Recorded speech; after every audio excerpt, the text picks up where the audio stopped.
Hi everybody, I'm back again with yet another Hot Toys figure video. This time it's Ant-Man from the original Ant-Man movie.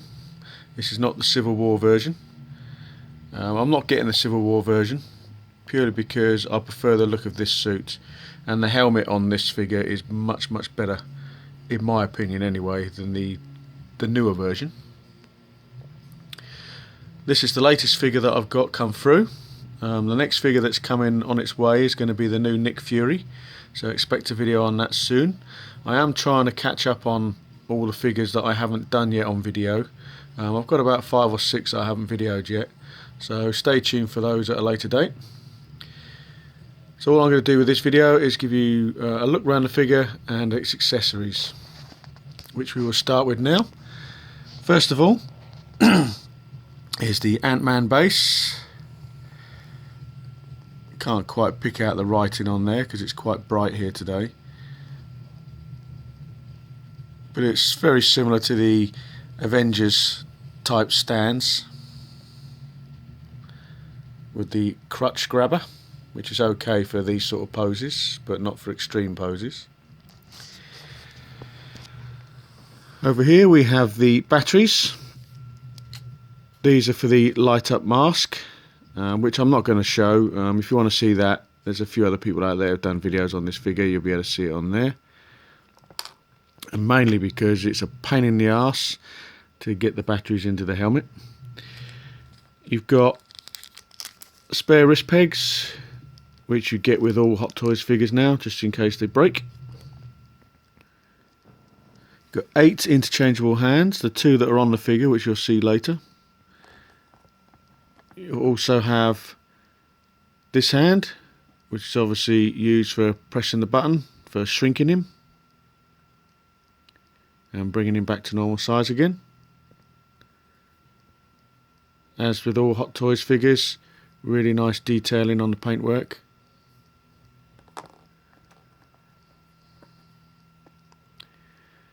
You also have this grabbing hand, which is used for grabbing some of his other accessories.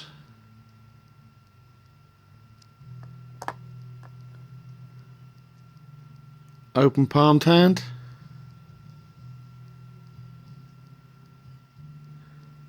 Just for sort of aggressive type poses. You have that left and right.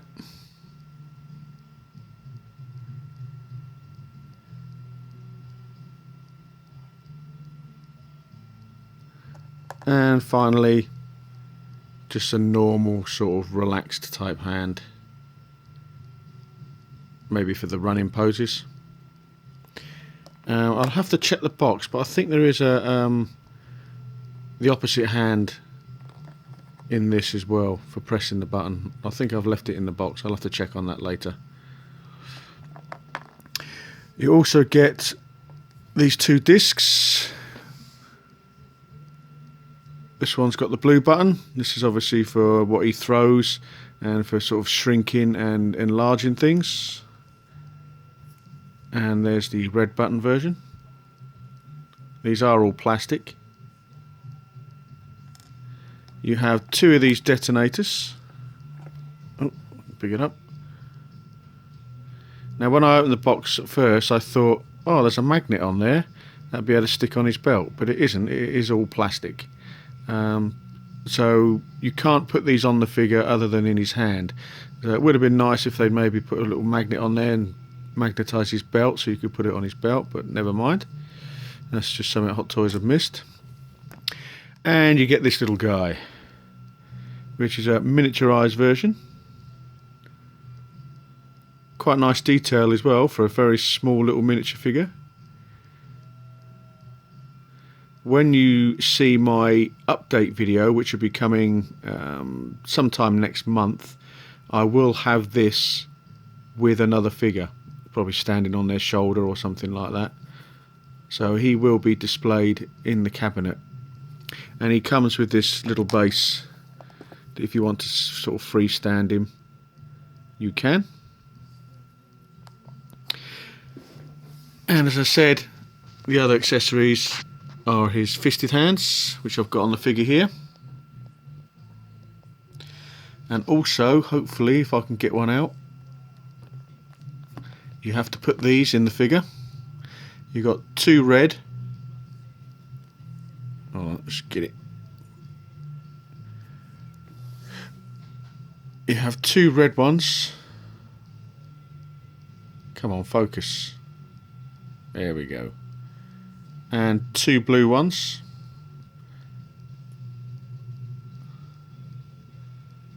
Camera's trying. It's got a red button on that on the end there.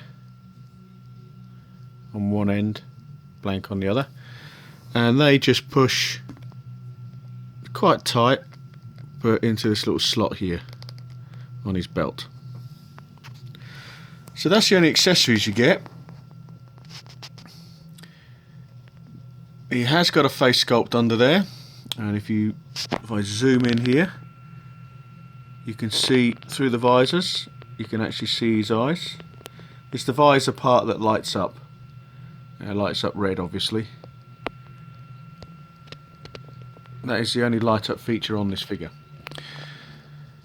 So I'll put a pause in here, and we come back. I'll put him on the turntable and we'll take a 360 look around the figure itself.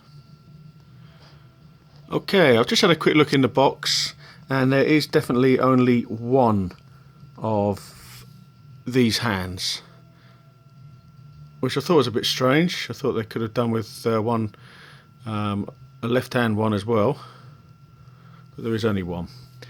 So let's have a look at the figure then. Starting at the top. Fantastic mask this is. Hot Toys have done an absolutely superb job on this. There's only one little niggle, which I'll show you when we move round to the back, but the detailing on the paintwork and the way that they've got it to work is absolutely brilliant, which is why I think this version is better than the newer version that is coming out very soon. The suit, superb. Some people say this figure is quite easy to pose. I don't find that with mine anyway. I was going to do a load of poses on this video, but because there's a hell of a lot of restriction on the leg movement and the arms and everything, I suppose you could, over time it might loosen up and you'll be able to do it, but you just cannot get the legs or the arms in really extreme poses. The knee bend is okay because of this part, which is a little bit thinner, and the elbow's not too bad for bending, but as I say, for pulling the arms up, opening the legs right out, it is very difficult. But it's a pleather type material, very similar to the sort of leathery effect that you get on the Hot Toys Terminator figures. But the detailing on it is really nice. I love the fact that the way these fit on the body, it gives you the impression of the abs underneath, although that is actually the suit itself, it's not the figure underneath. You'll see this especially with the Superman figures. They're done very well like that, and this one is just as good. Let's move around this way. Take a look at his belt. Again, really nice paint details on the belt. And his wrist gauntlets. Up to the mask, have a look at the side of the mask. With the newer version from the Civil War, you don't get this piping effect on the back, which is the one little flaw with this helmet. Because these aren't fixed to the actual helmet themselves, they do tend to pop out. There's a little hole in there where that fits into, and they will keep popping out because they're not in there very tight, which, okay, I can see why they've done it, because if that was actually fixed to the helmet as all one part, for one, you wouldn't be able to take the helmet off because it's the best way to get the batteries in, and two, if you keep moving the head from side to side quite excessively, there's a possibility that these little pipes could break. So because they're not fixed on, they just pop out, so it prevents that from happening. But the paint detailing on this helmet is phenomenal. You really have to see this in hand to appreciate just how good it really is.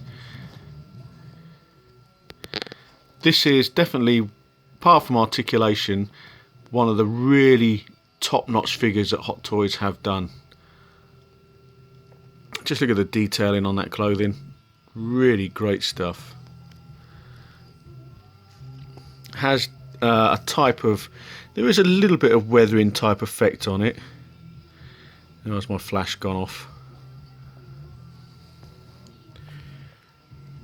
But yeah, all round tailoring on this is brilliant. Really is.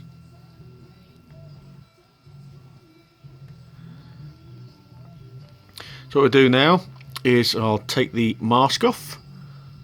It's only the visor, it's magnetised just like the Iron Man ones. Not a lot of detailing on the inside. And it just fits up top. And there's the Paul Rudd face. This does come down as well. Let's just take that off out of the way.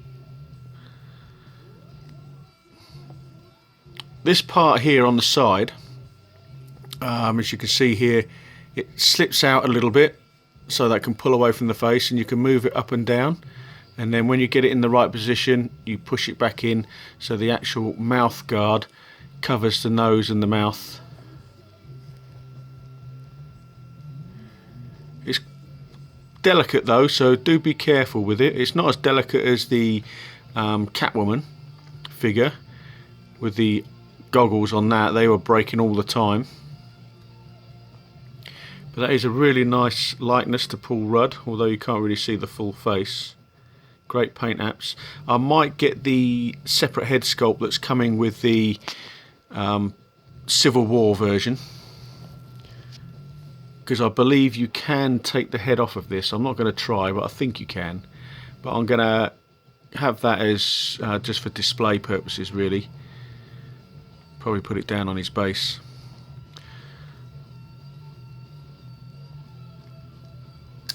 Just fits down really nicely.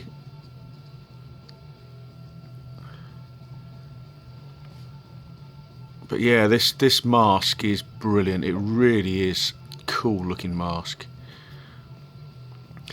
So this is going to be added to my Avengers collection, although he's not in the Avengers just yet, but he will be, I believe, in the next Avengers movie, which is the Infinity Wars, which I believe comes out next year, and it's going to be in 2 parts. So the second part will be out in 2018.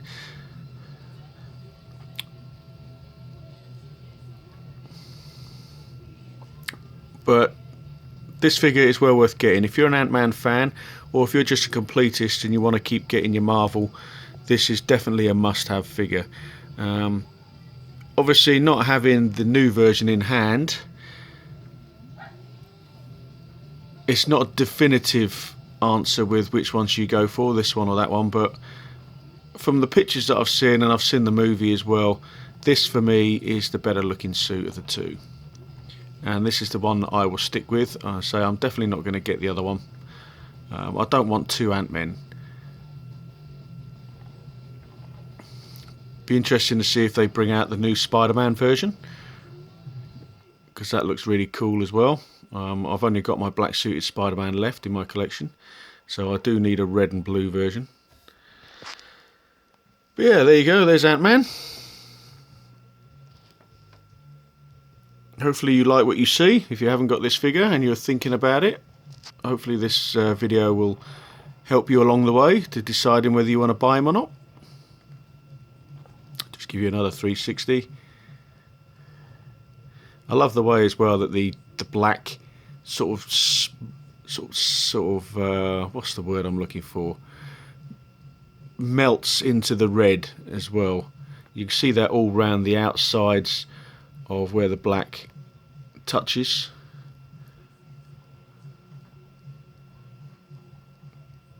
So it would have been so easy just to make it just all red without doing that, but as with Hot Toys, as we all know, they are pretty damn good at what they do. So what news have I got? Managed to get rid of a couple of figures. I can't remember offhand which ones I've sold. I'm going to be putting up possibly my Abigail Whistler for sale, and the original Black Widow figure that I've got from Iron Man 2. I'm seriously thinking about selling her off as well. I might get rid of a couple of Damn Toys figures as well. But other than that, I think my collection is going to stay as it is. So stay tuned for the update video, which will be coming in about 3-4 weeks time. Also got the Nick Fury video will be coming up very soon when I get him next week. Hopefully he'll be here Monday or Tuesday, and I'm off Wednesday, Thursday, so I'll probably be able to do a video then. I've got my Maria Hill video to do. I've also got Quicksilver, which I've got come through, so I'll be doing a video on him as well very soon. Ed 209, I'll do a visual tour around that figure because that is large. My Boy Black, which is Riddick, will also be coming up very soon, and a few other little sort of Hot Toys figures that I've got that I haven't done videos on yet. So stay tuned for all of those. So until my next video, as always, thanks for watching. I'll be quiet now and I'll zoom in so you can get a really good look at the figure in sort of closer detail. So hopefully the video will stay in focus.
Thanks for watching. See you next time.